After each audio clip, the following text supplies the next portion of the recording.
Pues en primer lugar agradeceros a todos los asistentes.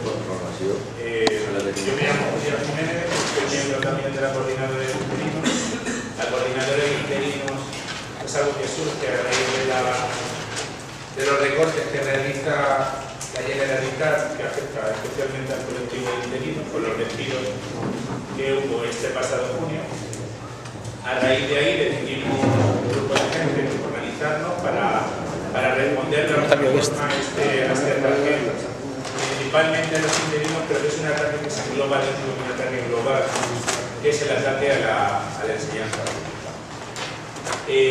Nosotros somos un grupo de gente asindical, en cierto modo, porque hay gente de varios sindicatos, que nuestra sindical es abierto, con la intención de responder a sus necesidades, de organizarnos y de luchar contra esos recortes pasados, presentes y futuros que nuestro colectivo, el colectivo de trabajadores de la enseñanza pública y especialmente el colectivo de interinos está sufriendo. Aquí, concretamente en el instante, unido a la coordinadora, se realizó una asamblea durante el mes de julio, una asamblea permanente de la dirección territorial.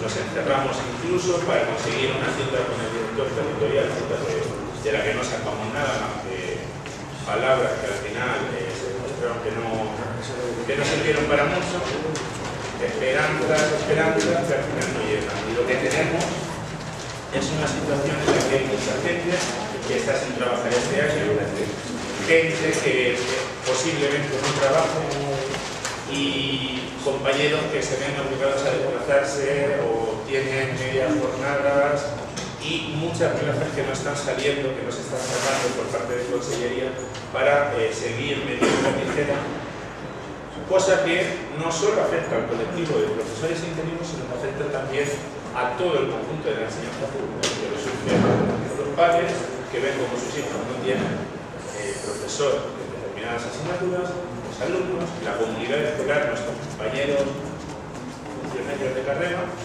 y en definitiva todos. Como ya digo, es un ataque global a la enseñanza pública. A continuación, hecha esta presentación, el compañero que ha venido desde el señor Placer os hablará de la LOMCE, compañero que, por cierto, si él quiere, contará la anécdota de cómo le fastidió el acto a nuestra consellera catalán, diciéndole unas verdades ahí incluso en internet que podéis ver, muy interesante y muy chulo, que la consellera no se esperaba que hubiera gente del colectivo de interinos en ese acto. Así que sin más, y agradeciendo a todas las personas que han venido, todas las organizaciones que han decidido también participar, doy paso a nuestro compañero francés para que la...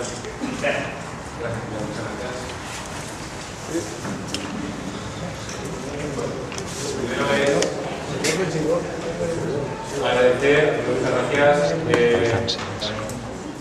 Vamos a presentar hoy, María Seguridad va a presentar el informe que la Coordinadora de Professorat preparará sobre la LOMCE. Esta semana voy a enviar-ho a tota la gent de la Coordinadora de Professorat i a partir d'ahí qualsevol persona pugui tindre-ho. L'informe va estar elaborat mitjançant una sèrie d'articles que s'havia publicat en una revista de l'Ester i s'han publicat articles del que va passar en cas de professor Martín. El primer és donar agraïments a tots, així acabem de gent que està en comissions obreres, gent de plataformes, gent del Partit Socialista. La lluita que hem de fer col·lectiva l'hem de fer tots i així hem de sumar tots. Tota aquella persona que vulgui i estigui en defensa de l'educació pública, penso jo que hem d'estar units. I avui el que volia dir és agrair a la gent d'Alacant perquè esteu així. Jo sé que... I vaig dir una cosa, si la mobilització que l'any passat va estar en la província d'Alacant s'haguera fet, ja no al País Valencià, sinó a l'estat espanyol, vindria una altra cosa, passaria en educació i en serveis públics. Mireu, molta gent quan diu això per a què va? Estem veient com en Madrid la mobilització funciona. Evidentment funciona quan és un col·lectiu o tot el món, el col·lectiu i la societat i la recolza. Quan són 4 persones en 4 poblacions concretes, evidentment, palos per tots els costats, però crec que funciona. Entonces, voldria agrair a tots els que esteu així i a qui ho organitzat aquesta xerrada. La coordinadora del professorat interí, com ha dit molt bé, es crea en Gandia, en juny, i té 8 assemblees. Així en Alacant, després m'agradaria que us comentés comentaren, el reunís una volta al mes, nosaltres només València, que ser dimecres, i volia convidar-vos a que participareu, cada un on estiga treballant. Jo ara me'n vaig a Castelló, estaré en l'assemblea, i què sobre? Així no li preguntem a ningú d'on ven. I la relació és dialèctica, ho has dit molt bé. L'any passat jo estava en Torrevella, en un centre que està en 15 professors. I les hores que feien els professors interins l'estan fent els meus companys que són funcionaris de carrera. I per a mi me dona igual que siguin funcionaris de carrera que funcionaris interins, són els meus companys. I jo soy que sé, entonces la relació és dialèctica. Els actes que vam fer aquest estiu, quan s'ha ocupat la conselleria, vam posar una tenda de campanya, va ser un acte el primer dia de... Vam intentar acampar a la conselleria, ens van tirar, vam acampar els serveis territorials, ens van llevar les tendes de campanya, ens van llevar el RAS, però bueno. Així en Alacant també, tot el mes de juliol, vam estar entrant de forma sistemàtica en els serveis territorials durant tot el mes. I en València vam passejar per l'Unitat de la Real, vam consentir el lema, però jo penso que és més accions en València. En Castelló també hi ha coordinadora, no tenim una coordinadora a Castelló, doncs tot bé en València. Context, on se marca la LOMQE? La LOMQE se marca dins d'un doble context. Per una part, desdonament, desahucio de l'estat del benestar i per una banda d'acumulació de riquesa. Hem de veure-ho perquè és paral·lel, ja la vaig explicar, ¿vale? Passa, per favor. L'estat del benestar, aquests són els quatre grans pilars de l'estat del benestar: sanitat, educació, pensions i prestacions. Sanitat, farmacèutica, personal, inversió i manteniment. En educació tenim molt paregut, personal, inversió i manteniment, i un apartat que són les beques, que hem vist este any també als xiquets com els han ensenyat.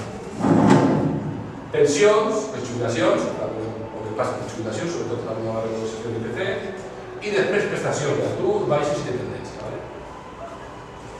L'estat del benestar hem d'entendre-lo com se crea en Europa occidental, sobretot en països com Espanya, en un context de guerra freda després de la Segona Guerra Mundial, i en la que l'altra meitat d'Europa estava baix de l'hegemonia de la Unió Soviètica.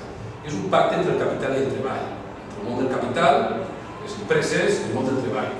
I és un intent, és una situació de sindicats i partits d'esquerra forts, cohesionats, i hem d'entendre molt clar això. Aleshores hi ha un pacte. Quan cau el mur de Berlín al 98, per què hi ha aquest pacte? Si ara està ja no està. La classe treballadora ja no té ningú referent. I des dels 70 hem vist, poquet a poquet, com l'estat del benestar ha anat degradant-se. En Espanya, les dos grans fites de l'estat del benestar, els tenim en 1982, he de dir que l'estat del benestar espanyol no té res a veure amb el francès, és un estat, però bueno, per a que ens entenguem. La primera és la transferència de les competències autonòmiques que passaran a cada govern autonòmic, i en el nostre cas, fonamentalment, parlem d'educació i sanitat i autogovern, i després també en aquest mateix any quan els pressupostos de l'Estat comencen a dotar-se de subsidis i de pensions. Però anem a veure com s'està anant degradant-se. A partir de l'any 92-96 comença aquesta política de grans eventos, va formar el 92, després Sevilla, que va vincular sempre a la privatització del sol, en el 96 se liberalitza el sol, i va també acompanyada a la creació d'especulació urbanística, grans construccions i a l'emissió de deute públic. Del 2008 a l'actualitat ja ho coneixeu. Gestió privada de serveis públics, comencem la gestió d'un hospital, comencen a contractar-se externalitzar-se alguns serveis, sempre que els públics comencen a ser privats. En el cas del País Valencià, vam veure com ja fa uns anys se concertava el batxillerat, ja fa 2 anys. En Catalunya, governant un tripartit també, o sigui, hem vist com donava igual el cicle polític, entrava en un procés de privatització. I dels serveis socials públics anem a passar a la caritat privada. La gestió dels bancs d'aliments, de les cases de socorro, ara són privats. Els ajuntaments cada volta tenen menys recursos per a atendre un desnonament o una persona que té... I ara passa tot a la privada. Aleshores, què ens han fet els de benestar? En sanitat, la despesa farmacèutica, què passa? Es toca pagar-la. Fins i tot, en els hospitals, una persona pot arribar a dir, un cap de sala pot arribar a dir, m'obliguen a que l'eixisca aquí malalt, li donen un tractament i aquí no, perquè si són costosos he d'elegir. Què passa amb el personal de sanitat? Doncs quan es jubilen, no cobrin les baixes, o quan arriba l'estiu, etc.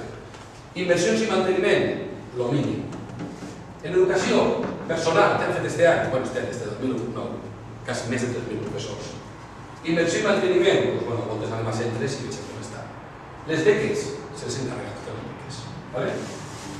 Prestacions d'atur, als 5 mesos te lleven la mica. Baixes, un nou decret d'ITES per les quals ja pots posar l'ignorat. La dependència, en canvi els tramos. Per a pagar menys, canvi els tramos, ja està. És fàcil. Ara, per accedir a aquests serveis, haurem de passar per a on? Per el mercat. I el mercat fixa un preu. Sempre es quedarà l'Estat, però serà assistencial.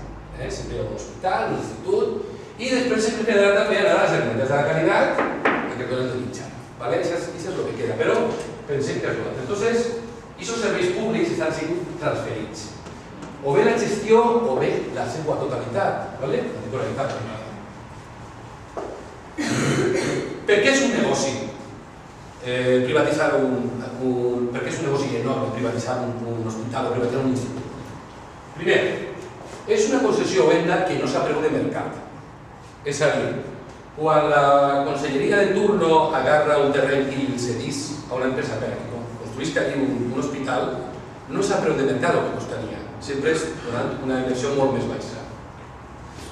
Li vincula als clients aquests centres socials d'iniciativa sobre com ho fer en ells, el més segur és que les signen una sèrie de barris d'alumnes per a que vagin directes a aquest centre. On vivia jo, al costat, al centre públic, en la Ribera hi ha un altre, un hospital privat, i a la gent que vivia per allí la vinculen directament a aquest hospital. L'Estat, a més, tots els anys pagarà un cànon per ciutadà que tingui vinculat. Contractaran menys gent, perquè fan més hores, i els salaris són més baixos. I si va mal, jo dirigiré l'hospital ahí i diré que jo me'n vaig. Però això hem de fer-ho molt bé. Primer, hem de fer una campanya de desprestigi. Els funcionaris són uns vagos, els sindicats no sé quantos, hem de fer una campanya de desprestigi que estigui molt bé orquestada. Paral·lel a aquesta campanya, què hem de fer? Comencem a privatitzar alguns elements. El batxillerat. Ara volen fer com en Madrid, van dir el cas de l'atenció a la diversitat, la gent que fa els PTs, comencem amb alguns elements només. Després, el tercer pas és desregularitzar. Quan va fer la reforma laboral, quan es carregava els convenis col·lectius, és totes les lleis que regulaven els treballadors, llevar-les. Un clar en la reforma laboral, acomiadar un treballador que està...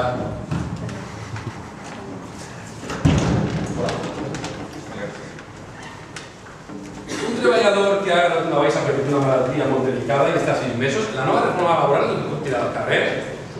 Sí, perquè ja han fet una llei preparada per això. Un treballador que abans treballava en una empresa en una xicoteta botiga i puc dir ara, vas a fer-me ara tots els diumenges o me vas a fer hasta tal hora? Sí. I per què abans no? Perquè abans hi havia una cosa que deia convenis col·lectius. I en el conveni col·lectiu, en la mà, l'empresari no te podia fer res. Però el que fan és de regularitzar. I ara, en la pública hem de fer el mateix. Perquè si volem reubicar a tot el personal on ens dona la gana, el primer que hem de fer és aquest concepte de funcionari que la taxa fixa desapareixerà. I finalment l'últim pas, la privatització. Això no és no. Això ja ho va inventar, quan em poses a l'institut me diuen però esta mujer está con Photoshop. No, era ella, o és ella. És Margaret Thatcher. Això Thatcher ho va fer ja en Anglaterra. Cuando Dante habla del infierno, está hablando de los hospitales y de los institutos de Inglaterra. Cuando esta dona els va agarrar i els va deixar al mínim. Sempre hi haurà un institut perquè porti el teu fill allà, les condicions. I ara anem a veure una cosa que volia explicar a classe i va dir un alumnet. Ui, doncs estem pagant 2 votos per els mateixos serveis. I vas dir, efectivament, i aquesta frase em va agradar. Perquè el ciutadà paga uns impostos per uns serveis públics. Però si aquests serveis públics els transferim a un privat i els impostos no baixen, tot el contrari, que està passant en Espanya, cada vegada paguem més impostos i aquests nous són universals. Ara quan anem a un hospital privat, tots els serveis, com eren abans, que si ara te pagaran per el mitjà, te cobren per la camilla, te cobren per l'ambulància, els serveis ja no són universals. Sempre tocarà pagar per algú. Però per què estàs pagant ben pagat? Perquè l'Estat hi paga aquest sempre. Estàs pagant 2 útils per el mateix. És la idea que s'ha de quedar a la gent. Els serveis ja no són universals. Primera idea. És a dir, això que abans un entrava a l'hospital i factura de res, això ja se va acabar. De ciutadans a clients, no és el mateix ser un ciutadà que ser un client. És molt important. Com a ciutadà tinc una sèrie de drets que no tinc com a client. Els serveis no tenen la misma qualitat. No hi ha el mateix nombre d'infermeres o d'infermers en un hospital públic que en una privada y paguen 2 votos per el mateix servei. El gobierno regional cierra los 33 hospitales madrileños. Móstoles tiene una parcela para construir un hospital privado a 110 camas. La mateixa setmana, Para que vegeu. El hospital de Torrejón cobrará 500 euros por paciente. Claro, así no yo también monté uno. Pero me van a pagar, vinguen els pacients como vinguen, me van a pagar. Los nuevos hospitales públicos de la Comunidad de Madrid son gestionados por empresas privadas. Entre los miembros del Consejo Asesor de la Fundación se encuentra, pero entre todos, mireu, el Baró Zaplana, ¿son la Baró Zaplana? Se recoloquen.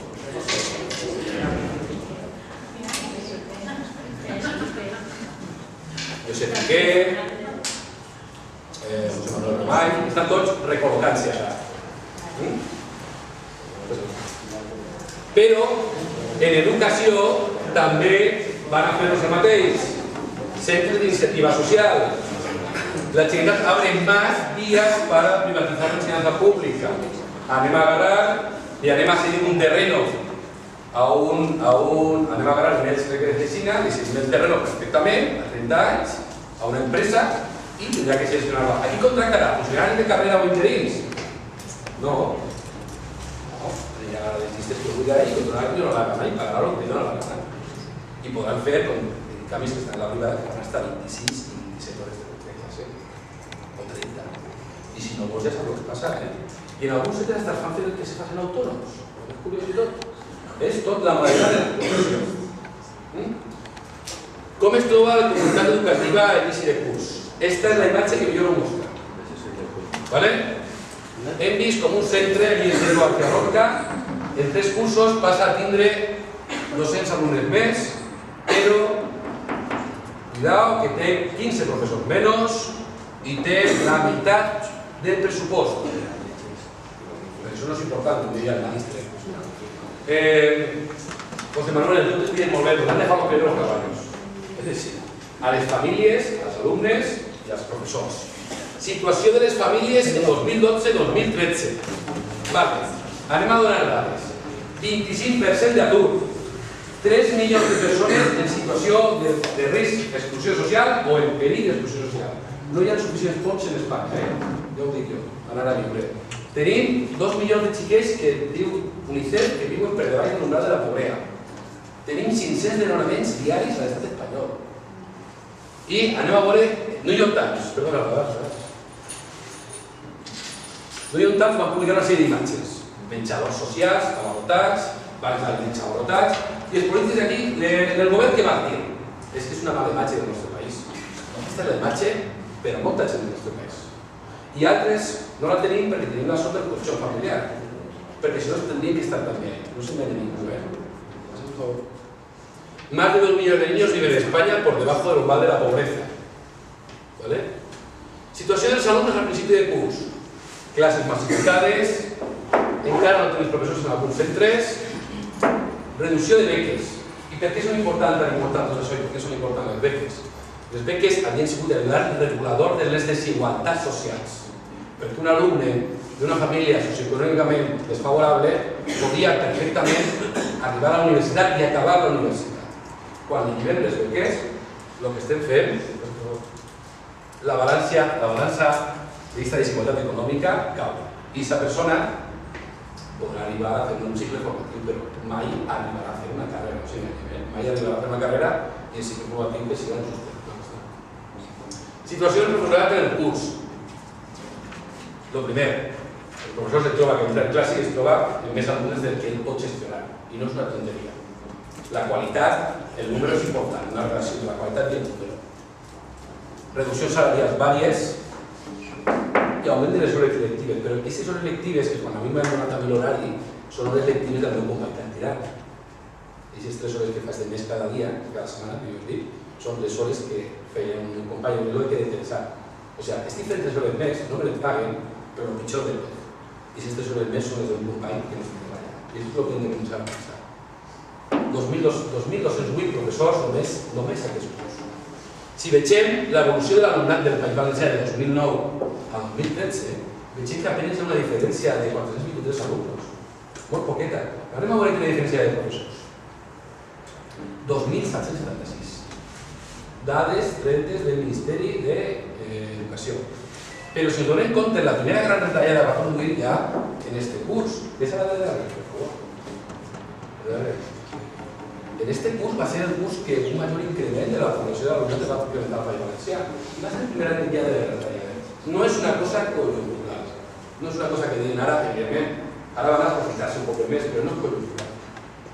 Bueno, ahí tenim a Mari José, des de l'etapa que ja no... Abans em llevava un WhatsApp per la nit, però... Vale, Educación contrata 326 becarios de inglés. Cuidado con esto. Cuidado con esto perquè a partir d'ara la Conselleria té la porta oberta per a contratar professors per a fer les guàrdies, moltes coses que pots fer un professor, a partir d'ara pots fer un becari també, no? Si donen classe un...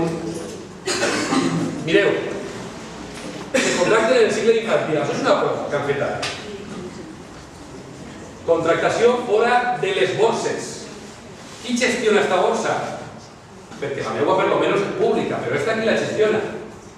De maig a octubre, 1.000 euros brutos han de descomptar IRPF i Seguretat Social. Penseu, que 800 euros estaven pagant aquestes persones.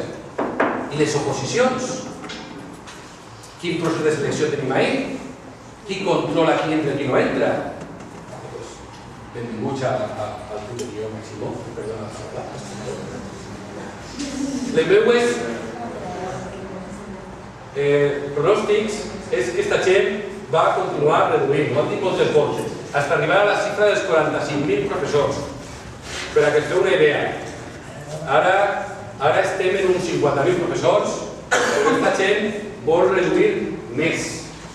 No em penseu que és una cosa conjuntural d'este any. Volen arribar a 45.000 professors. I per què? Vaig a fer una xicotita explicació econòmica, ¿vale? L'economia espanyola té 3 grans problemes. Té molts, però només s'ha agarrat 3.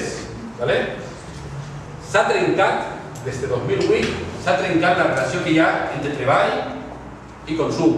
Aquesta relació és com un cor que va bategar. En el moment que es para, l'economia es para, i si cau l'economia, mal. Això s'ha trencat. Quan jo consumís alguna cosa, estic consumint béns i serveis, estic creant treball, en el treball me donen un salari, és una relació que fa... A mi no m'agrada el sistema capitalista, però esta és la màxima del sistema capitalista. M'agrada o no m'agrada? Esta és la màxima del sistema capitalista. I s'ha paralitzat. Menys consum, menys productes i serveis, menys empreses, menys treball, menys capacitat adquisitiva, és el que anem. Cada mes anem a veure com més atur, etc. Quasi 6 milions, i sense classe. 6 milions de parats, mireu l'evolució. I el pitjor és que la Comissió Europea prevé que Espanya superi els 5 milions de parados en 2013. El ministre d'Economia diu pel matí que ve brotes verdes i la Comissió Europea diu que brotes verdes. Pronòstic personal, meu, 29% d'atur 2015. En Espanya. Que queda clara una cosa, la província, algunes zones d'Andalusia supera el 40% d'atur. Cuidado, algunes províncies. És la mitjana. La mitjana és del 25%, però en la Comunitat Valenciana és per damunt de la mitjana nacional. Però si anem a Bahia de Cádiz i companyia, es trobem el 40% d'atur. Què està fent el govern? Doncs bueno, retard al pagament de les administracions, ja sigui a l'audiovisual valencià, tot el que es queda a la nova de tancar, les farmàcies, reducció de les polítiques de creació d'empleu, si entreu en el pressupost general de l'Estat, s'han reduït, acomiadament al personal públic i no creen línies de crèdit per a les empreses. És que és una relació. Però crearà més consum? Tampoc. Multem l'IVA, multem l'IRPF, baixem les prestacions de treball, i l'administració està disparant-se i així no ho res. Menys consum, i diguem, hòstia, doncs, i aquesta relació que hi havia entre treball i consum, les trenes estan donant el costat? Sí, les trenes estan donant el costat. La finalitat, ara veurem quina és, però les trenes estan donant el costat. Aleshores, si l'Estat cada volta cobra menys ingressos i cada volta té menys despeses, al entrar el tercer problema del nostre país. Com se diu el tercer problema del nostre país? El deute públic. Mireu, l'evolució del deute públic en el pressupost general de l'Estat. De 2012 a 2013 hem muntat en 10.000 milions d'euros la despesa que arribarà un dia que l'Estat l'únic que farà serà pagar el deute. I si cada volta hem de destinar més diners a pagar el deute, què fem en les empreses públiques? No sé si tenim una caixa. El que li donem a aquesta gent i ho tindrem que llevar a la resta. Aquesta és la situació de l'economia. Los brotes verdes. Vale, pasa por favor. Anem a que vale, que hi haurà gent que... No, ok. Va, passa. Quina finalitat de la LORCE? Ley Orgánica de Millora de la Qualitat de l'Ensenyament.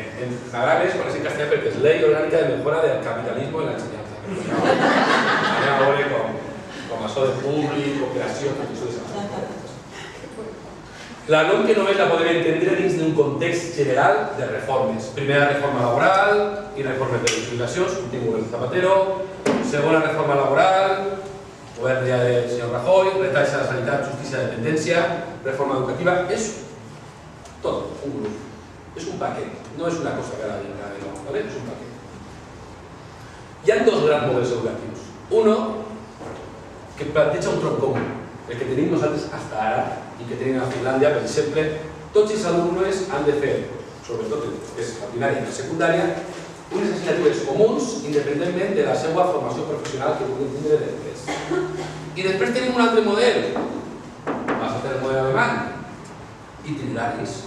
Si tu vas a ser un peó de la bañeria, per què t'has de donar filosofia o ètica en quart de l'ESO? Perquè has d'entendre... No fa falta, si tu només tens que fer i posar tu el cas, no fa falta, és el model d'itineraris, perquè vol implantar l'alumne. El nostre sistema educatiu té problemes i avantatges. Problemes, fonamental, l'actual, estic parlant de l'actual. Un fracàs escolar, superant la mitjana de la abandonament escolar enorme, mancances artístics, però quan parlem d'avantatges hem de dir que els informes PISA diuen que en Espanya les persones que venen de poblacions més desfavorables a nivell econòmic són a nivell europeu les que millors resultats obtenen en PISA. És a dir, és un sistema integrador. I formem a gent. Primera vacuna espanyola de SIDA supera el primer examen. En España también informan astronautes. Los nombres de 4 ingenieros españoles viajarán en Marte en la próxima misión. Ingenieros. Però les administracions no inverteixen en I+D+I. Mirem, Espanya està fent debaix de la mitjana i aquest any ha sigut, la primera volta amb els pressupostos han sigut, estem a recordar quin any, han sigut menors de l'inversió en I+D+I. La cúpula del Centro de Investigación Príncipe Felipe en València té que abandonar el barco perquè van reduir l'inflació en un any a la meitat del seu pressupost. Un centre d'investigació contra el càncer, hepatitis, etc. És un import. Qui tinga diners que se vaya a Houston i que se paga l'operació. Anem a tornar als anys 50, finals dels 50, principis dels 60. Exportem mà d'obra, però això sí, molt qualificada. És el que anem a fer ara. La primera ministra d'Educació ja. No passa nada perquè els ingenieros se vayan a Alemanya. No, has estat formant un tio així, no sé quants anys, has estat pagant que tot, se va acudir a l'altre país. Los ingenieros españoles, una pieza codiciada, claro, ya están pagados, ya están formados. Ahora treballar, com no ser una pieza codiciada, ¿no? Saldo migratorio español negativo por primera vez desde 1971. Estem tornant una altra volta enrere. I terciaritzem més l'economia, més. És difícil dir-ho perquè veu les xifres. Y en Eurovegas, que va a crear mucho empleo, es un melocotonazo, mucho cuidado. En Eurovegas, vamos a trabajar todos. Y esa es la mentalidad, no de Eurovegas, terciaritzem més l'economia encara. I ens preguntarà la gent, aquesta gent que ha fet aquesta llei, diré, i per què hem de formar tanta gent? Si se m'ha de treballar fora, és el que pregunten, no? Anem a poblar un poquetiu de l'ONCE, el que busca és segregar l'alumnat i privatitzar l'ensenyament. Passa, per favor. Mireu, com reduïm el nombre d'universitaris que tenim en els que estan en les carreres universitàries? Com està ingressant aquesta gent? Filtres econòmics, beques, en un màster que valen una passada, unes estades universitàries caríssimes, ¿vale? Què tenen que fer els que no tenen pasta? Un simple formatiu com a bon. Vale. Esta barrera la tenim molt clara, però el problema és que no paran d'arribar los gent que van estudiar una carrera. Haurem de parar-los d'alguna forma, no? La LONCE. Ara ho veurem. Mira, una LONCE he posat secundària perquè en primària també té avaluacions externes que has preparat, però sobretot en primera i en secundària. La LONCE marca una sèrie d'avaluacions externes al centre. És a dir, avaluacions que no farà el professorat. I qui les farà? Pues jo suposo que ara que tenen una oposició, les empreses de professor, cada que tot això, pues tenen ahí un nicho econòmic per a treballar. És a dir, jo, que estic en un tercer de l'ESO, jo no vaig avaluar els meus alumnes a final de curs. O sigui, posar una nota, però el que avalua és una empresa externa a mi. ¿Vale? I ahí la direcció de la universitat, on està? Ahí està la llibertat de càtedra. ¿Vale? I ese alumne que li costa treballar, vaig parlar dels 600. Una alumna que tenia jo l'any passat brillant, en primer de l'ESO, passarà a segon, passarà a tercer, passarà i acabarà. Però tenia un problema. Tenia una família pobra. Aquesta xiqueta podrà anar a la universitat, passarà tot este problema. Si ara que és una família pobra, a la universitat no passarà. El segon. I un altre exemple, tots han tingut en classe. Un alumne que li costa, perquè a voltes en casa tenen drames enormes, i li costa molt. Però un professor d'ací que li ajuda, un altre que no sé què, va passant de curs, i aconseguim que arribi a quart de l'ESO. I quart de l'ESO ja decidirà ella. Aquest sistema no passarà ni por de tercer. Quan passa a quart de l'ESO, qui no aprovi aquesta avaluació no tindrà ni el títol de graduat. I l'atenció a la universitat, jo, la força que tinc en la meva nota d'un alumne que s'està forçant molt, posant-li un 6, ara que tinc un 4, i l'atenció a la universitat, i se m'ho han encarregat en les desavaluacions. Característiques de la LONCE. És una llei antidemocràtica. Per què? Per el seu procés de transformació i perquè buida de participació democràtica als centres. Anem a veure. Esta ley orgánica es el fruto de un diálogo abierto y sincero con toda la comunidad educativa. Esto es preámbulo de la ley. ¿Vale? Eso es un centre. Si analitzem el centre, la participació democràtica del centre vegem que el claustre democràtic, la finalitat que té un claustre i la nostra secundària, és una cosa simbòlica, testimonial, no sé com. ¿Vale? Un parité. Sí té el document, no té, no sé què, ja està. Tenim capacitat de decisió, polítiques educatives, vale, què es queda? On estan representant part dels professors, els estudiants i les famílies. Què és el Consell Escolar? Pues lo que fa la LONCE és carregar-se. I on en la LOE posava aprovar i avaluar, ara només posa avaluar. I on en la LONCE posava decidir, ara és informar. És a dir, tindrà veu, però no tindrà vot. El claustre podrà dir, el Consell Escolar podrà dir, no m'agrada que facis això, però no m'agrada que facis això, perquè ho posaré. Abans, o en l'actualitat, un Consell Escolar podia tombar unes comptes de l'institut. Sí, no li veia clara les tombava el Consell Escolar. Así podrà tombar les comptes de l'institut que no estiguin contemptares. No és algo tan senzill com això. Tindrà veu, però pot no tindrà. I aquí li donem tot el poder a la direcció. Bajo ese epígrafe que posa la independencia de los centros. A la direcció. Per a què? Perquè quan la directiva no s'agrada, ens la llevarem i posarem una de les que ens agrada a nosaltres. Com jo vull saber si directives del cortijo. ¿Vale? Posarem a una un cortijo i ja no hi haurà problemes. ¿Vale? És una llei que discrimina per gènere, per resultats acadèmics i per situació socioeconòmica. ¿Vale? Per gènere. Digo, en ningún caso habrá discriminación por razón de nacimiento, raza, sexo, religión, opinión o cualquier otra condición circunstancial personal o social. Pero si continúa el llegint en el mateix párraf, diu, Bueno, lo dispuesto en el párrafo anterior no será obstáculo para que los centros de educación diferenciada por sexos no sigan cobrando los conciertos. ¿Vale? És a dir, però discriminar està mal, però bueno, sempre igual no fas un centre que discrimine. Passa, per què fa això el legislador? Perquè el Tribunal Supremo li ha rebutjat diverses voltes. Dice, el Supremo rechaza los conciertos de colegios que separan niños por sexo. Com no m'agrada la llei, què faig? La canvie. No tinc una pregunta, pues lo que me dóna la gana. Hi ha una discriminació per resultats acadèmics, l'hem vist així. L'alumne que no tinga un bon resultats acadèmics o que li coste, i si l'alumne té que saber que l'anirem desviant cap a on, fonamentalment? Fracassos informatius. Tornem una altra volta a la idea de que el cicle informatiu és la via del fracàs. No, no és la via del fracàs. Hem de llevar aquesta idea. Pues, si us doneu compte, està tot pensat per a... Sí, si la prova és igual per a tots, què succeeix amb els alumnes que hi tenen una dedicació més concreta? Bueno, pues ja sabem el que passarà, perquè hi ha algun alumne que se posa a la situació de su poder, no? Però el que no, què passa? Hi ha més que provenen de conceptos econòmics dels papells. Mireu, aquesta foto és ja d'aquest famós reportatge que he dit abans, del New York Times. Es veu un xiquet que està mirant per una finestra que està a punt de la seva casa ser desnonada, van ser desahuciados en casa. ¿Vale? I jo li pregunto al legislador, ¿es fàcil estudiar quan els teus pares estan a l'atur? El teu pare, la teva mare està a l'atur i van a tirar-te de casa? Ha de ser molt difícil estudiar, Jo no sé esta gent perquè esta gent viu en una altra galàxia, però esta gent pensa jo que no té que tenir molt fàcil, I esta gent no pensa esta gent, evidentment. No hi ha res més injust que tractar per igual les persones que ho són, que no són. No tot el món partim d'una mateixa cosa, ¿vale?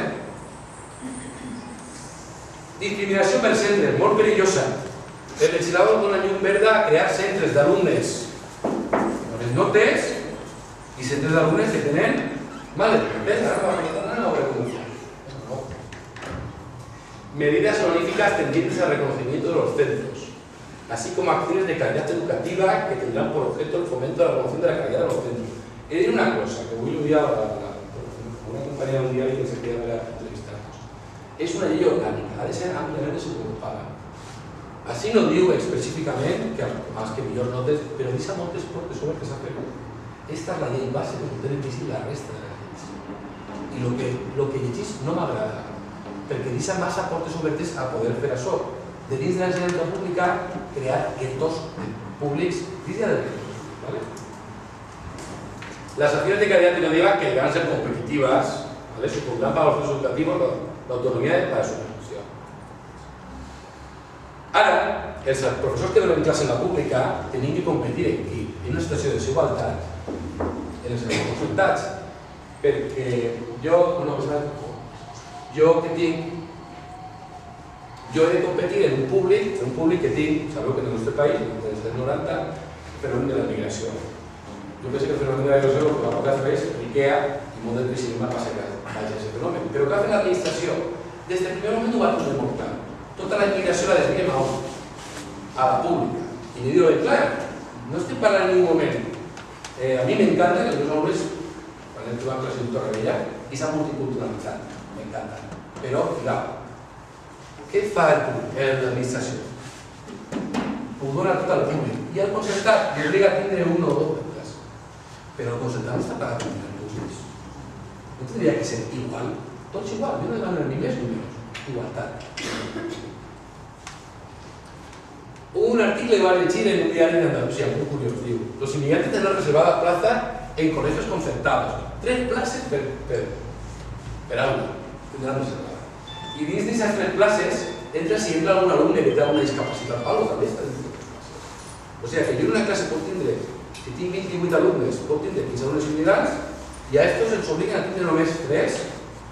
I això no és correcte, no? A dir-ho ben clar, no és correcte, no tenim que veure això. Però ara és que els centres públics anem a competir també entre nosaltres. Perquè si creem centres bons públics i centres roïns, ens tocarà competir entre nosaltres en aquestes universitats.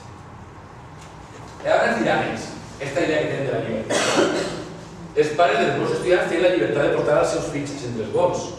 On està així la mentida? No, tira. On està així la mentida?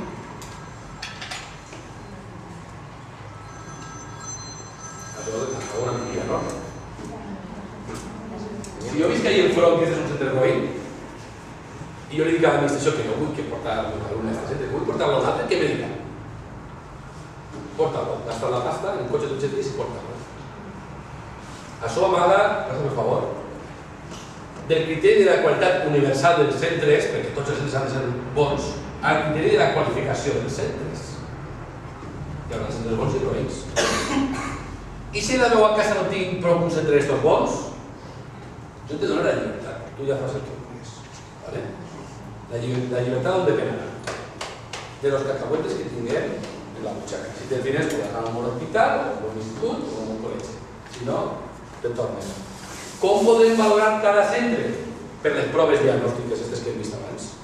En funció dels resultats que traguen, farem un rànquing de centres i direm que tots són millors o aquests són pitjors.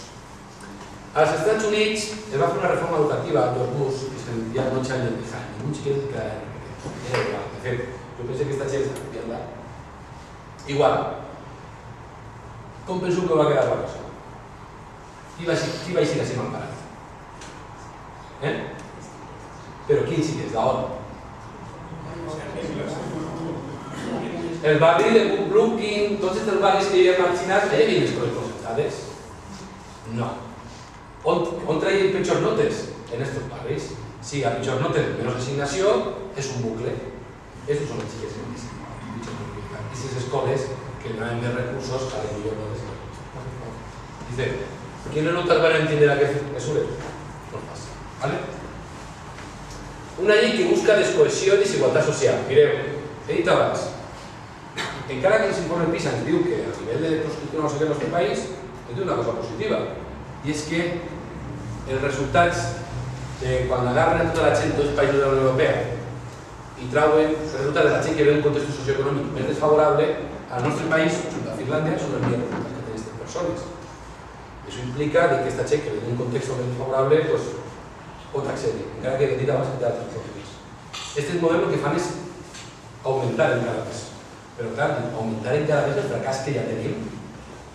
Això és perillós, perquè ja tenim unes taxes de fracàs que probablement prou gran. Dice, no hace falta que vuestros hijos estudien, ya lo hacen los nuestros. Es lo que pensem. No només anem a limitar a nivell de socioeconòmic, sinó anem a limitar en plan qui fa una carrera, qui acaba sent un funcionari i qui no. Si no, així és el que passa, que si uns jueces ara fan un text en contra dels desnonaments, que si ara els tècnics del Banc d'Espanya diuen que no s'està bé i que el del rescat és una estafa, que si ara uns... perquè tu te sentes en una taula amb professors d'universitat o d'un institut i trobes gent que ve de contextos totalment diferents. I això hi ha que acabar. L'avaluació externa al centre. Fi de l'atenció a la diversitat. Hem d'entendre-ho ben clar. Suposa que a partir d'ara, en primària tindria, en tercer de primària i en tercer de primària. No és vinculant com en l'ESO, i en batxiller. No té la meva vinculació. Crec que en sisè de primària sí que té vinculació a l'hora de posar en els grups en primer. Però en primer, si aproves l'examen o no, ara, per a què servirà? Per avaluar els centres de primària en funció de les notes que faran els seus alumnes. Fi d'atenció a la diversitat. Encara que l'alumne vaig a els cotxes dies, te treballi, s'esforce, te fas a la llibreta, si després no et prova esta prova, com el que ells, tot el consell que has fet tu no t'ho res. S'implantés un aprenentatge memorístic. Ara ja no anem a ser professors, anem a ser preparadors, no és el mateix. Jo quan no sé de batxiller soc preparador, prepara com examen, no ensenyes. I se pot donar aquesta paradoxa. En les classes estava jo en Torrevella i els meus alumnes de segon de batxiller que donaven geografia econòmica i economia no sabien què era la prima de risc, no sabien com funcionava. I els meus alumnes de segon de l'ESO sí. Jo no em podia entendre en segon de batxiller explicar res, com funciona el mercat, com funciona què és el rescate. I els meus alumnes de segon de l'ESO ho sabien tot. I jo els preguntava als de segon, culpa meva de l'economia dels dos, però culpa del sistema, que s'imposa durant un temari perquè tens un examen que donar. Ja no som professors, som ensinistradors de què? De tècniques per a superar l'examen. Aquest és un dibuix que va estar a una pàgina americana on diu els continguts. Els continguts de la realitat actual, si tinc un examen, què passarà amb aquests continguts? Jo puc llegir un poema de Salvador Espriu a classe, ara ja no, perquè he de preparar-lo per un examen. la maestra li diu ix de la finestra perquè si no seran d'aixòs xiquets que se queden enrere, que diu la llei. Però la xiqueta se queda mirant a esto, que és una paloma, cosa de art, dius que a mi també m'agradaria pintar, o música, o dibuixar, o qualsevol cosa. Diu, no. Tu, escriure, matemàtiques, i ja t'he callat. Fi de la llibertat de càtedra, molt important. I porta oberta d'empresa privada. Ara començaran a aparèixer acadèmies que prepararan per a passar aquests cursos, llibrets per a passar tot aquest merchandising que ve a comptar. L'AFP i la banca. Via per al fracàs escolar, com hem vist, però encara veu un enredament més per als professors de FP i per als interins que donen FP. Augment de les pràctiques que faran els alumnes en l'empresa privada. Mano de obra barata, no. Mano de obra gratis. Gratis total. I en un context de 6 milions de parat, pues no creo que puede pasar, ¿no? De categoría. És una via al fracàs escolar en la mesura que està creant la via acadèmica o l'opció professional i en la mesura que comences a limitar-ne també a nivell socioeconòmic les carreres. Fracàs escolar i fracàs econòmic, en el sentit d'una persona que no pot accedir. Però l'augment de les hores en l'empresa és un perill. Primer, li estem donant a una empresa privada la potestat de decidir què es té que donar un alumne de segon d'un cicle formatiu. Un alumne que a vegades no té ni 18 anys i ja l'empresa va dir què dona i què no dona. D'un ensenyament general que en els centres també va passar molt específic. És important l'assignatura de folk, formación y orientación laboral, no porque como la reforma laboral les deja hacer a los empresarios lo que quieran, para que tienen que estar informados como trabajador, tienes que ser sumiso y ya está, asignatura fuera. Mano de obra barata, no, mano de obra gratuïta, perquè són contractes que no es dan, i si el pagues para ensenyar, no són seguros. En un context de 6 milions de parats jo penso que no és una bona idea. Una llei que margina les llengües pròpies, tornem al mateix igual. Quan aquesta llei parla de plurilingüisme, no ho fa baix una concepció de riquesa cultural de les llengües, el castellà, el català, l'anglès, el francès, l'alemán. No. Favorecer la empleabilidad y las ambiciones profesionales. La palabra empleabilidad existís. ¿Alguna voz que te tendrá, ¿Alguna voz que te tendrá por ahí? La radio diu que no existís, pero digo, sí, igual usted quiso decir maleabilidad. Y eso está maleabilidad, sí que es maleabilidad. Cuidado, quan parla de plurilingüisme, està parlant de llengües estrangeres, només. Què passa amb les nostres llengües pròpies, així que tenim altres? Ja que tenim 4. Tornem a aquest centralisme ranci de pensar que tindre 4 llengües és perquè això, aquesta Espanya que se rompe, no és? Això forma part de la nostra riquesa cultural. Però per a mi l'anglès també forma part de la riquesa cultural, no la tenim en construcció d'empleabilitat. I no és una disjuntiva. Quan algú te diu, yo es que prefiero que aprendan inglés que no valenciano. La majoria dels alumnes que trauen l'excel·lència al País Valencià són alumnes que estan allí en el valencià. I està comprovat per moltíssims estudis que quan els alumnes són xicotets i estudien moltes llengües, la seva plasticitat del cervell se multiplica. És a dir, que l'aprenentatge de moltes llengües és un factor positiu, és un factor hacedor, no és algo negatiu, no és una disjuntiva. La llei torna una altra volta a la batalla de sempre. On estem nosaltres ara en aquesta llei? En els 4 famosos passos de la fitxa. En quins passos penso que estem aquí?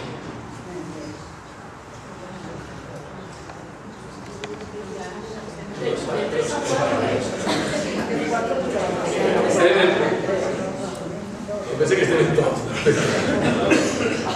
En la razón, el día de la vaga general de después, la razón pasaba. Pues vamos a foto no sé si queréis una fracasados. El día 14 de la semana pasada va a ser, ¿no? Yo pensé que no acá igual. En València i en moltes localitats les manifestacions van ser multitudinàries, ¿vale?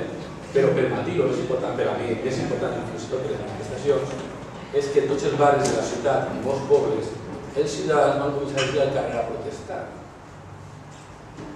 I per a mi això comença a ser cada volta més important. I comença a haver una unió entre aquesta oposició que des dels sindicats i alguns partits i la ciutadania. Comença a juntar aquesta oposició. I per a mi això va ser l'èxit de l'altre dia. El número me dona igual, comença a confluir. I en molts ajuntaments comencen a veure moltes places de poble o barris comencen a veure manifestacions. Per mi això és més important que el número. Estem en un procés de campanya desprestigi. Si privatitzen alguns elements, aquesta llei diu que ara els centres ja no tenen que ofertar els batxillerats, que ara no es poden ofertar uno, perquè no tenen que l'ofertar. Si jo tinc visc ahí i així només ofertem un batxiller, ja està tinc un posat d'un privat, tindré que portar el meu fill al batxiller, si així no tenen el de humanitats o el d'artístic, me tocarà portar-lo a un altre. Estem davant d'una campanya brutal, ja ho explicaré, de desregularització dels drets laborals dels treballadors. Ho hem vist primer en la reforma laboral i ara se trasbassa a la nostra llei. I finalment, ho anem a veure en el País Valencià, que així són la punta de llança, estem davant d'un procés de privatització, però els clients és el primer cas, és el centre que es crea. Jo penso que les empreses no estan fent més centres perquè com saben que no van a pagar aquestes persones, jo penso que és l'únic que és, perquè si no ja tindrien un centre en cada esquina. Vale, privatitzem. La llei ho deixa ben clara en el primer article. Els agents privats formen part del sistema educatiu. Claríssim. No és que ajudaran, no, formen part del sistema educatiu. Limitació de l'oferta dels batxillerats. Això vol dir que ja no ofertaran dos batxillerats, ofertaran uno. I els professors de cicles formatius que se preparen es van a contractar com si fossin treballadors que donen... Què vas fer? 3 mesos. 3 mesos. Perquè com seran contractes de pràctiques i les pràctiques en les faran uns mesos. Per què? Vaig a fer-vos una pregunta. Per què és de regularitzar? Per què tenéis en neta de regularitzar a la nostra professió? No veig la bona estic parlant.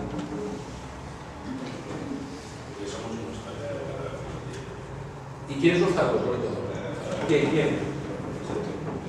Sí, pero por ejemplo, como los funcionarios interinos los tienen a la calle y no pasa nada. Un primero de carrera, que estaba en un centro de Torrevieja, que había llegado un primero de carrera, y como no habían recortado tanto en ese centro, que no tenían nada para él, el inspector les dijo, da igual, pone lo que sea y se quede ahí. Ahora vamos a un proceso de que cada vez vamos a tener menos centros públicos. ¿Y para qué tenemos que regularizar? Para poder reubicar a nuestros funcionarios de carrera donde nos dé la gana. A los interinos nos hace falta reubicar, porque nos vamos a la calle. Llegamos a la calle. Ahora viene la segunda parte, los funcionarios de carrera. Cuidado. Ahora veréis lo que vamos a hacer. Dice, trabajador desprotegido, ¿lo veis? Convenios colectivos, OCLs, els sindicats. I és el futur que volen. Quan parlo del sindicat, estan sempre los sindicatos, no sé què. Ahí está el treballador desprotegido. Pasa por favor. Poder asignar el desempeño, está para los profesores, de funciones en una etapa diferente, o en su caso en un cuerpo diferente. Esta parada está en un cuerpo. Es salir, que yo soy profesor de la escuela de idiomas y te digo, bueno, ya como tú ahora me llamas al instituto, yo soy profesor de carrera, me da igual. No, yo es que soy profesor de mecánica, ahí vais en este centro, que dan en mecánica. Es que son trucos diferentes, son ciclos formativos. Me da igual, ahora me falta en un coleche de Pilar de la Hora de Andar. Reubicarlos, al que tengamos, ¿vale? Y conforme se vayan jubilando el personal, no recurrir, ¿vale?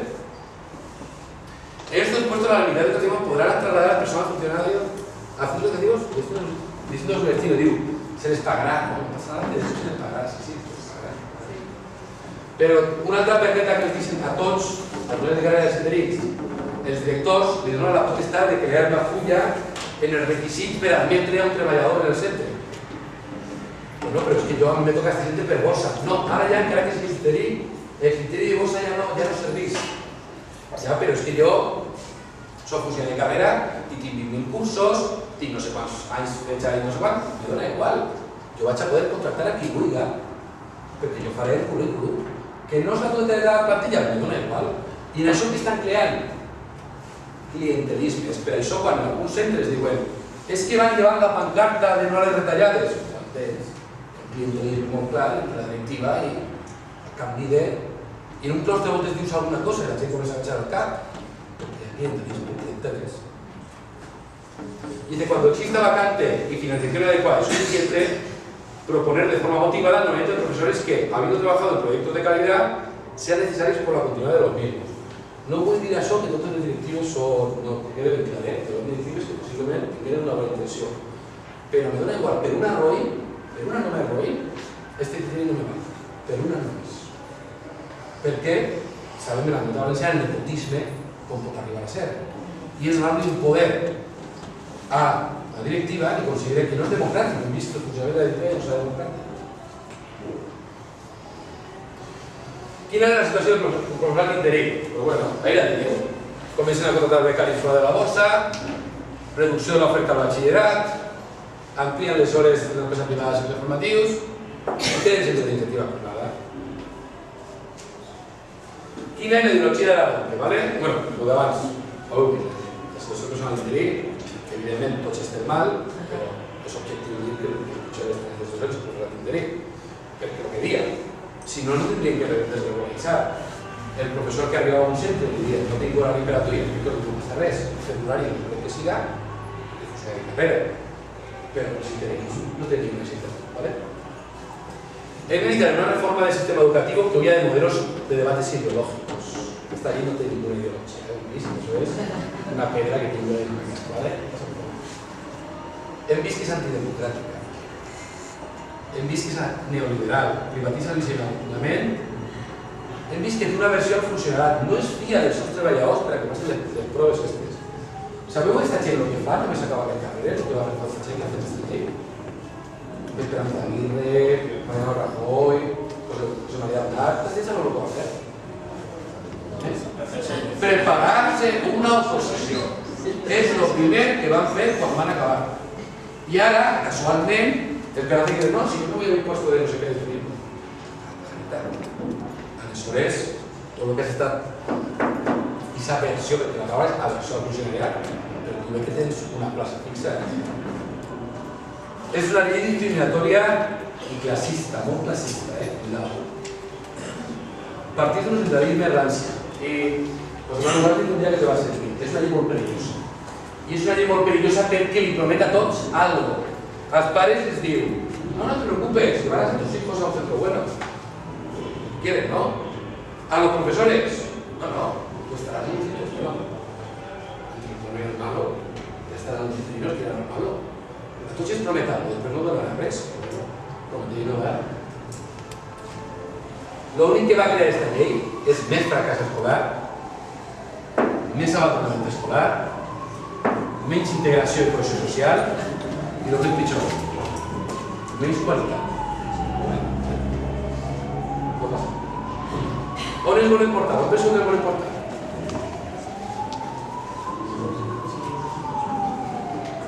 On se va? No es volen portar, perquè algun lloc es volen portar.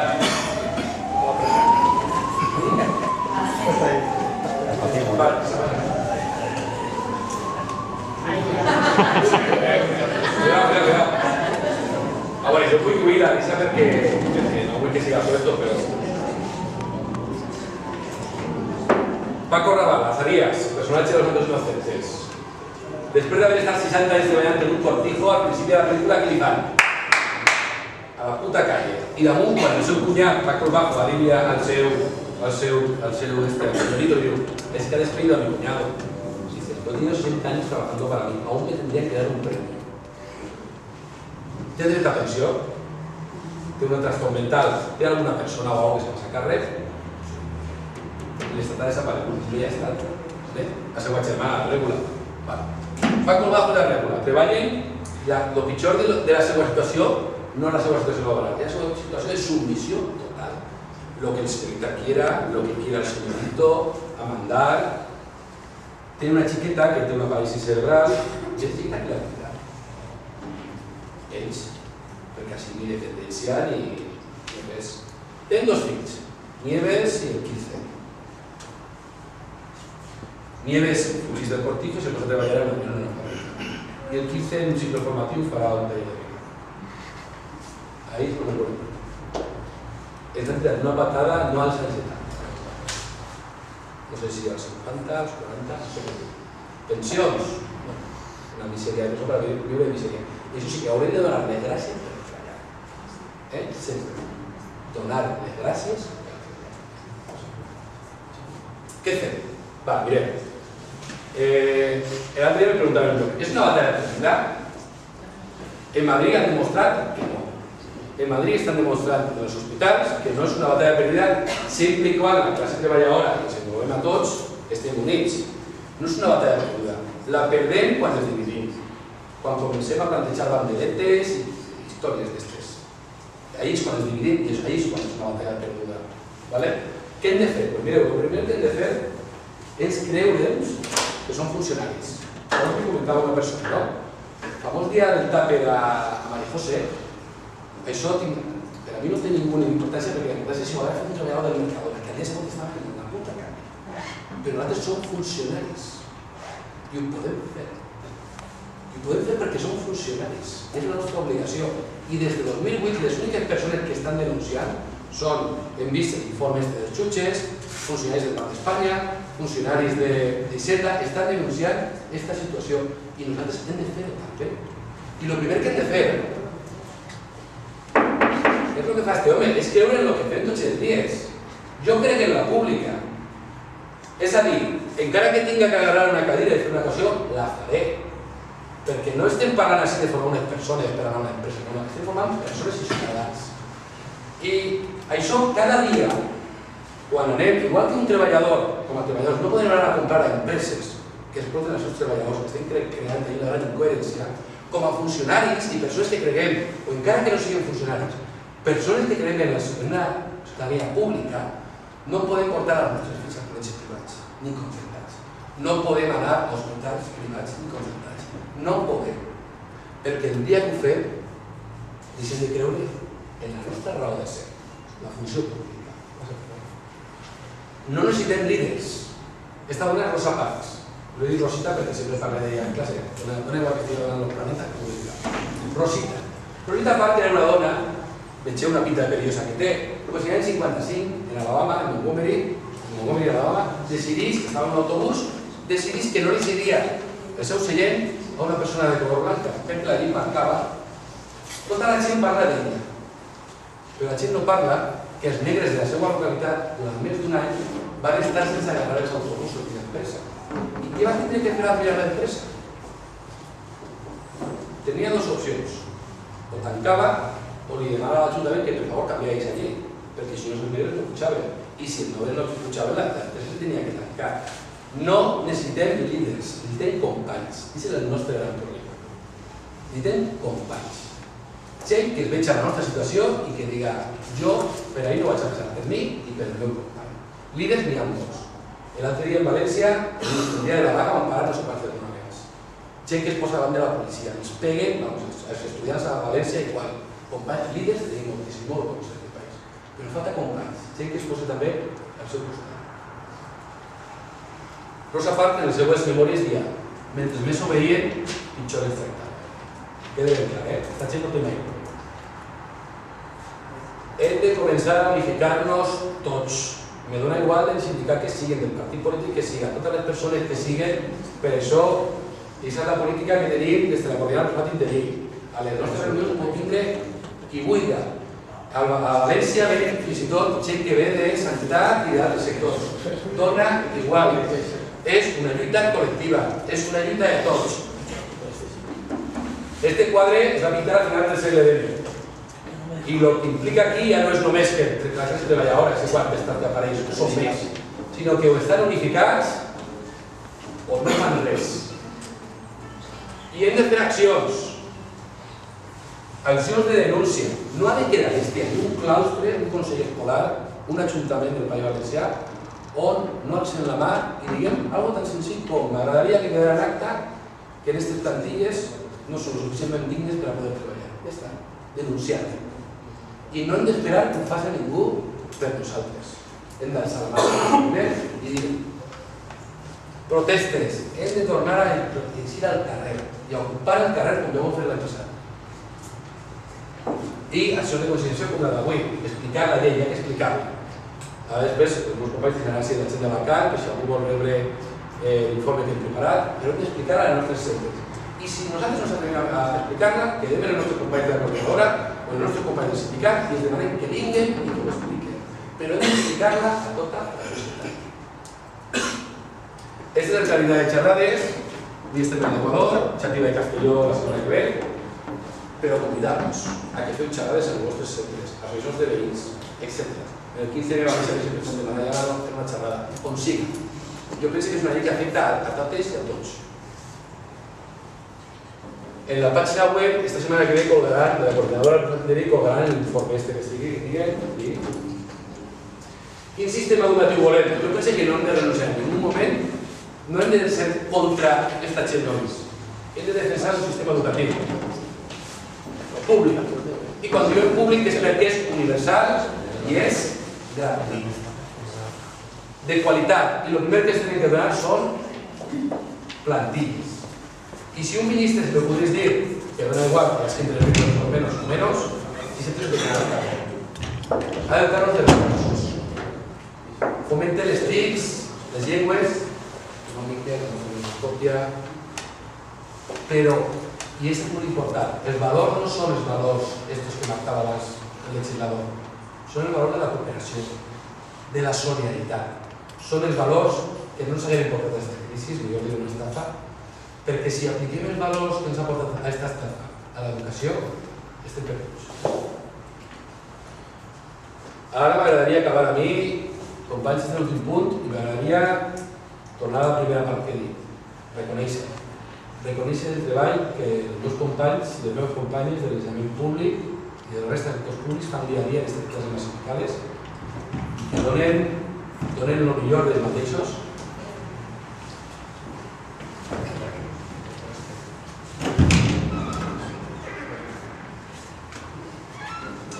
M'agradaria també recordar als nostres companys que han tingut una escola a treballar en països, per a moltes moments, per desgràcia, el compromís que anem a mantenir, m'agradaria que tota la comunitat educativa en les famílies no anem a parar hasta esta sangría de beques, esta sangría de retallades de professors, no hem de parar pel compromís que tenim en les nostres famílies. I sobretot m'agradaria recordar als més de 2.776 professors que han iniciat de treballar al País Valencià des de 2009 i dir que nosaltres no anem a parar. No va haver un dia que puguem que no ens fem la mà i l'il·lusió. Jo penso que ha de ser una cosa col·lectiva. Gràcies a tots. Moltes gràcies.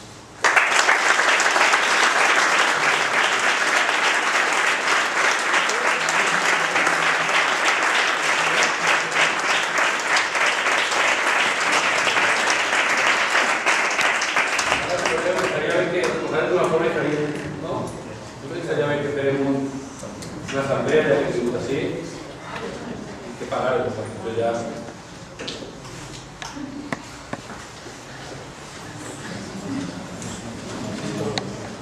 Agrair-te l'esforç que has fet, no? Francesc, que és perfecte tota aquesta feina que esteu fent. I per a següent, perquè això s'haurà de continuar treballant, jo només que apuntar, el Joan i jo hem fet assemblees per a la moguda, no? En això de com estem i com ens trobem. Jo crec que s'ha mesurat ben bé la vaga. Vora el 50% de les plantilles actuals, i falten 2.675 persones, ahí està que l'haguera feta, han estat de vaga. I la família ha respost, i l'alumnat també. I això és el fruit d'una feina que no és només del curs passat, venim fent aquesta feina des de fa molt de temps. Ens preguntaven en l'última assemblea que vam fer ahir al Campello de què havia servit l'anterior mobilització, la del curs passat. La resposta que van donar era molt simple. Del nivell 0 de conscienciació ciutadana que teníem, hem aconseguit un nivell de conscienciació que fa que un 80% de les famílies decidís que un dia de vaga no portarà xiquets a l'escola. Hem guanyat moltíssim. És a dir, és impossible que aquesta llei, que és, tal com l'ha descrita, una llei que es perjudicarà a tots, com a treballadors i social, tiri endavant. Nosaltres tenim al nostre abast un mercat, disculpeu que utilitzi la paraula mercat, que ningú més té. Nosaltres som docents, nosaltres ens podem adreçar a les famílies directament, nosaltres podem donar una informació que no arribarà de cap altra manera. I aquesta és la feina que s'ha estat fent en tota la mobilització. I en aquesta és impossible que ens guanyem. Nosaltres podem arribar a cadascun dels nostres grups, en les famílies, i aquesta és la feina que hem de continuar fent. Perquè d'això que has dit que és impecable, només que diria dues coses, per a abundar, per a abundar en el moment en què ens trobem i de la importància que té el rol que cadascú assumisca. Has dit una cosa ahí, el fracàs escolar. És una de les coses que discutim quan anem a una assemblea. No n'hi ha ese fracàs escolar. El fracàs escolar és desigual en Espanya. A Espanya hi ha un fracàs escolar que no és tal en segons quin territori. És a dir, és el desenvolupament de la llei la que ha fet que una comunitat al nord tinga una excel·lència educativa que per a nosaltres voldríem, no? És a dir, hem d'explicar a la ciutadania que quan es justifiquen que això és una catàstrofe i que el sistema s'ha de tirar enrere i fer-lo de nou, s'ha de dir no, això és mentira. La llei, segons quin desenvolupament, ha donat uns resultats o uns altres. La primera és la que hem de negar, perquè el fracàs escolar existeix des de la nostra òptica, un 39% de fracàs i d'abandonament, però no és cert que estem en nivells d'excel·lència al País Basc, a Navarra, o a La Rioja, o a Cantàbria, o a Galícia, i això també s'ha de dir. I la segona també, per a que vegem el moment en què ens trobem, també ens ve d'una informació que es donen al Consell Escolar Municipal d'Ací. És la davallada que n'hi haurà de matrícula. Això no està ahí. S'han fet diverses preguntes que cadascú tindria una resposta. Una de les preguntes és per a què se fa tot això? Això s'està fent per a garantir la matrícula dels centres d'élite, perquè caminem cap a un punt en el que la matrícula se'ns cau, se'ns ha anat l'alumnat immigrant, allò que tant que molestava, i estem en un quadre que és el següent. Per a l'any vinent, Joan, què tenim?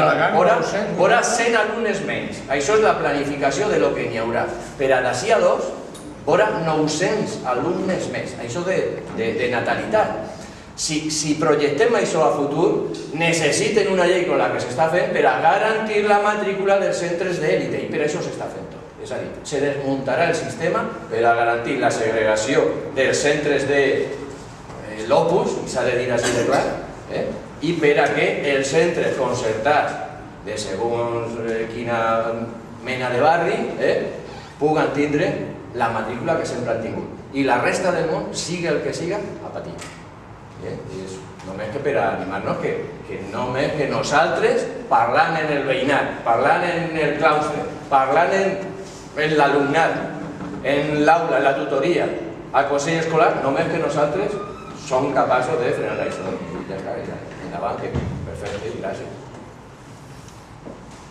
Jo, primer que tot, felicitar-te a tu per l'esforç que has fet, que jo sé que demà a les 8 estaràs en Castelló donant classe i damunt en alegria i sobretot en ganes, que aquesta joventut és el que fa falta, que no es perga i se relleu, i sobretot estic orgullós de treballar en la pública. I això que has dit tu ho han de tindre tots i totes claríssim. Primer això. Després, està clar que això és de 2.776, o jo crec que són 3.000, perquè si elaborem bé arriben a 3.000, clar, això, allí on anem, en qualsevol lloc, però almenys els sindicats ho tenim claríssim. Qualsevol, sempre el recordatori és més treball i així no sobra ningú. O sigui que el professorat interí no sobreu perquè feu falta. I això ho han de tindre tots molt clar. I després t'ho he dit unes coses que és molt important. Mireu, el boca a boca i el manejar-se. S'hem de manejar i hem de perdre la por. Com tu has dit, som funcionaris i per a que ens tiren fa falta moltes coses. I companys, els que tenim ja a la plaça, això ho han d'estendre. I els que no esteu treballant, el professorat interí, que enguany desgraciadament esteu esperant substitució, etc., heu de manejar-se i heu d'estar ahí espentejant a les organitzacions polítiques i sindicals. I això és molt, molt important. Jo soc interí, vaig estar 5 anys, jo recorde quan anàvem a la porta de la fe perquè ens tiraven alguns consellers que no eren precisament del PP. I aquest moviment d'interins va quallar i vam fer una forma d'accés digna. Aleshores, d'aquesta lluita, i notablement ara, 25 anys després, això no podem perdre. I tingueu present que així hi ha molta gent, jo conec a moltes, hi ha molts que heu fet l'esforç, que això que ens ha dit Francesc, que ens ha reflexionat, ho hem de portar, ho hem de comunicar, hem de ser realment altaveus als nostres companys, perquè mireu, ahí està el futur. I el futur, però que comença després demà, que un any, mireu, un curs, el tràmit parlamentari d'això, any, 9 mesos, això va a tota hòstia, a tota pastilla. I això hi ha que aturar-ho fixe. Per què? Perquè així estem implicats tots. forces polítiques en el Parlament, hi haurà que fer molta força, i allí hi ha que implicar-se els pares, el professorat indubtablement, etc. I socialment. I mireu que això és molt... I per supost, actes com aquests de reclamar feina, reclamar... Això és el més important que aquesta coordinadora del professorat interí ha de fer. I jo crec que, indubtablement, qui no està treballant, té dret a treballar, qui ha treballat tantos anys, i torno a repetir, en qualsevol lloc on anem, el recordatori, jo ho comentava a la Junta Personal, va ser sempre què passa amb aquests companys que estan aturats. I tingueu present que s'heu de manejar, però els demés que treballem, que tenim això assegurat, és un sentiment solidari que s'ha de rescatar. I jo te torno a dir, demà a les 8, a què a les 8? A les 7, que estàs arrencant del cotxe, doncs ja saps que el dona força, que sigui gent que està amb vosaltres i endavant, que no passi. No, un comentario. Cuando he dicho lo de la mano de obra gratis, hablando de las prácticas en empresas y tal, yo después de eso, después del tema de los becarios, del inglés en las escuelas de primaria, yo pensaba que ya más cutrerío o más empobrecimiento no podía haber. Pues no, nos hemos superado. Porque ahora resulta, lo acabo de leer, en Castilla-La Mancha han sacado, ya hablan de la convocatoria de empleo público para las oposiciones y tal, y resulta aquí, que me he quedado muerta, espérate, pero se me ha ido, dice que además de la convocatoria de oposiciones a maestros, ha dado a conocer la señora Cospedal, bueno, su consejero, un reto pionero entrecomillado, por el que los graduados en magisterio podrán hacer prácticas no remuneradas de 200 horas, 20 horas semanales, en centros educativos de la región entre enero y marzo, que le darán 25 créditos que luego te valen para opositar. Pero que dice, según el consejero, así estarán más formados y desde el primer día sabrán cómo es una clase. ¿Qué te parece? Compañeros que tutoricen los compran con 5 créditos. Que luego no te pagan los exenios. Tengo compañeros con los que aceptar esa tutorización, pero se aceptará. Sí. Perdona. Quiero contar una cosa. En Grecia y en Portugal, ¿dónde está el final de la piscina? Creo que cuando llegamos al final de la piscina nos da tanto miedo.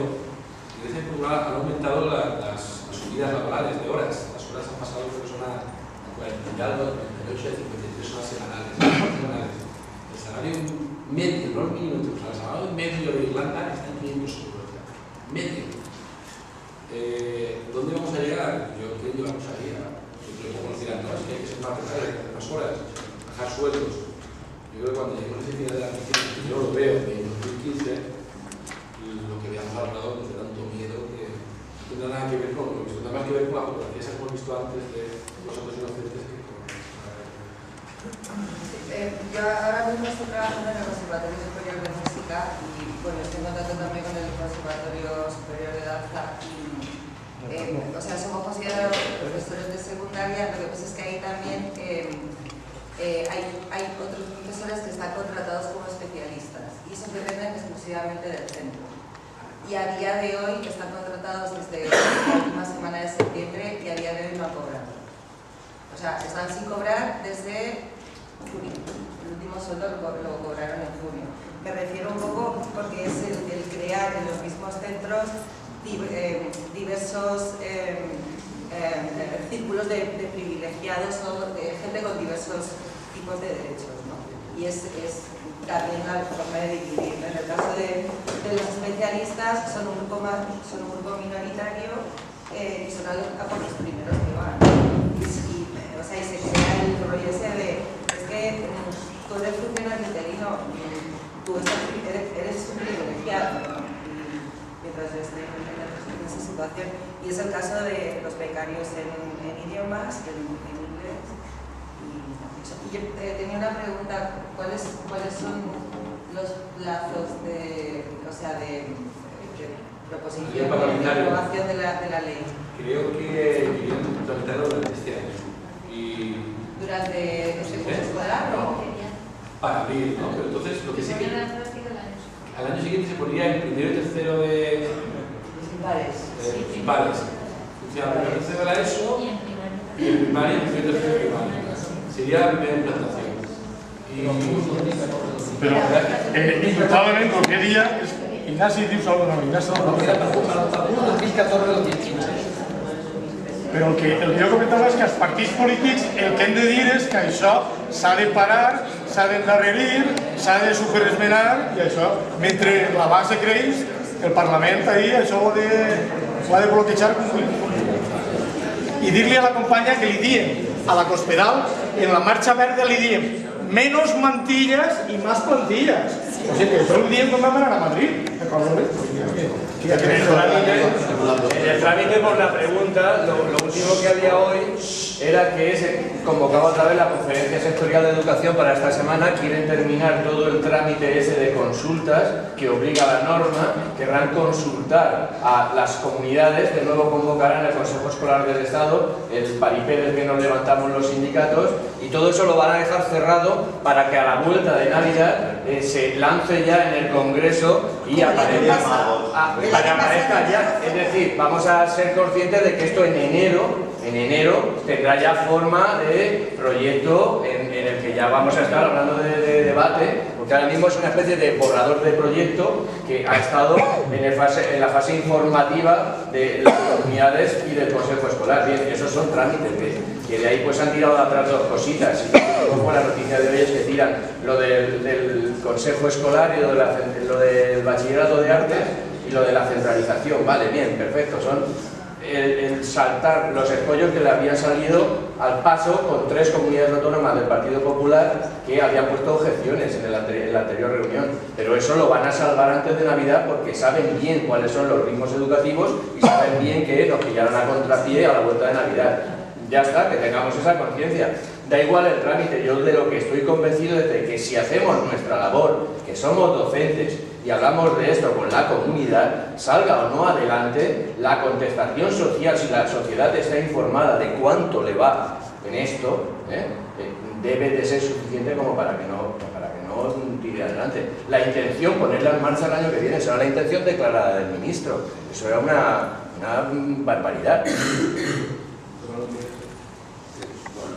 Me siento contento de que la lucha sirve para algo porque entienda también que uno como trabajo y lo que sea uno más siglo requiere muchas gracias por continuar conmigo. Y yo pienso aquí tenemos que tocar estas cuestiones por lo menos muy duras. José Manuel, ponte un poco de pie. Una cuestión muy dura es ¿cómo están respondiendo nuestros compañeros y compañeras en los centros?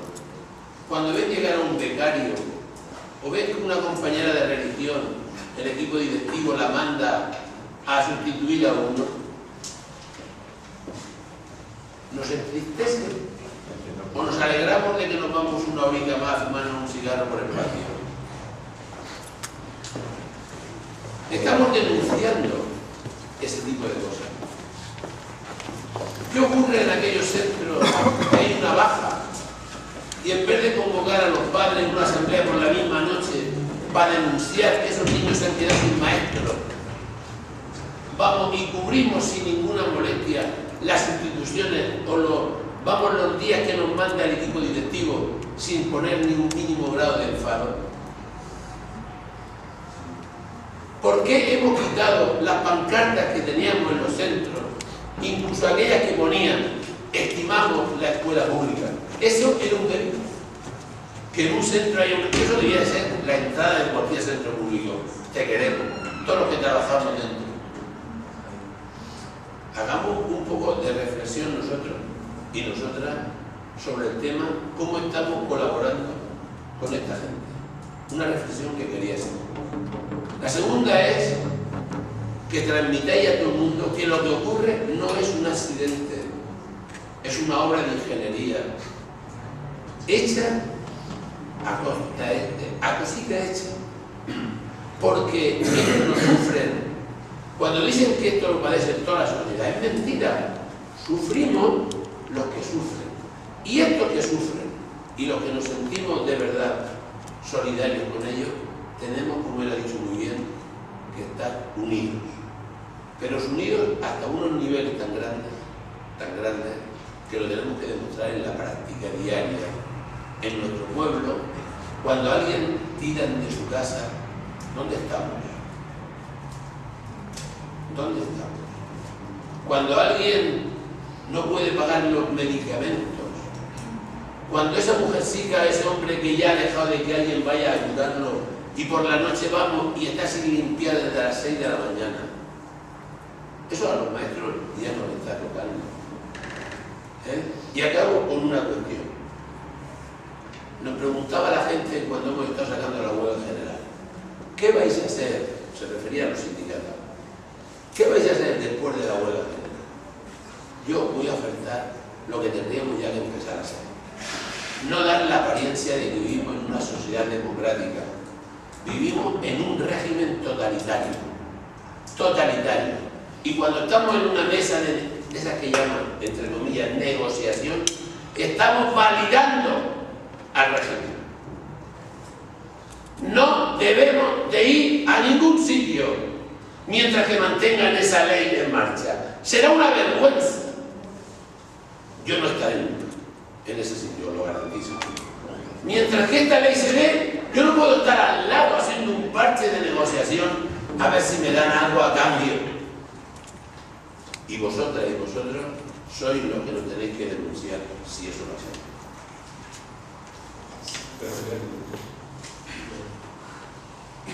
Como lo ha dicho un compañero, pero aparte de por la charla como compañero, porque ya son meses que estamos de la coordinadora y sabe el trabajo colectivo aquí en este acto será el trabajo colectivo. Yo creo que las cosas hay que tenemos que concienciarnos de que las cosas están cambiando, de que poco a poco nuestro colectivo, que muchas veces, en muchas ocasiones, lo hemos visto muy sumiso, muy parado, muy politizado, en algunas ocasiones muy individualista. Eso tenemos que ir cambiando.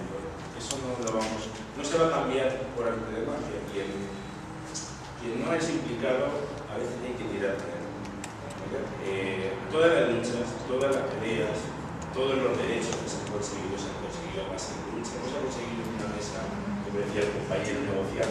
Se ha conseguido a base de lucha, de lucha, de lucha. Yo siempre me pongo el ejemplo de los desahucios. Yo estoy en los desahucios. Los primeros desahucios que parábamos hace un poco eran los flautas, éramos unos poco más que te señalaban con el dedo, pero y hemos conseguido ganar la batalla de las ideas. Hemos conseguido que incluso los primeros se tengan que sentir, se tengan que mostrar retratados ante la gran mayoría de la gente que está a favor de que eso cambie y al final acaba dando la razón a ese pequeño núcleo que empezó luchando y que era una voz en el desierto. Pues igual lo tenemos que conseguir nosotros. Y luchar por esos alumnos, como una niña, por ejemplo, que el otro día, un caso muy desahucio que paramos, que decía que no había podido hacer los deberes porque se encontraba mal, porque sabía que sus papás, la niña es árabe, a sus papás les iban a tirar de casa y que la profesora había llamado la atención. Y cuando la niña explicó por qué no había hecho los deberes, contó allí en la reunión que la profesora se echó a llorar. Se echó a llorar porque es un drama que estamos viendo, no solo este tema del profesorado, es todo social que estamos viviendo, que nosotros no somos ajenos a él, que nos puede tocar a nosotros. Hay gente que no estamos trabajando este año, que hay compañeros incluso que se están viendo en situaciones complicadas, y la unión es lo que hace la fuerza, y la fuerza, con unión, con lucha, con nada es. Cuando ha salido la imagen de Thatcher, yo, que también soy visto como una me acordaba de la TINA. Era la doctrina del derivismo alternativo. O sea, no hay otra alternativa a este sistema.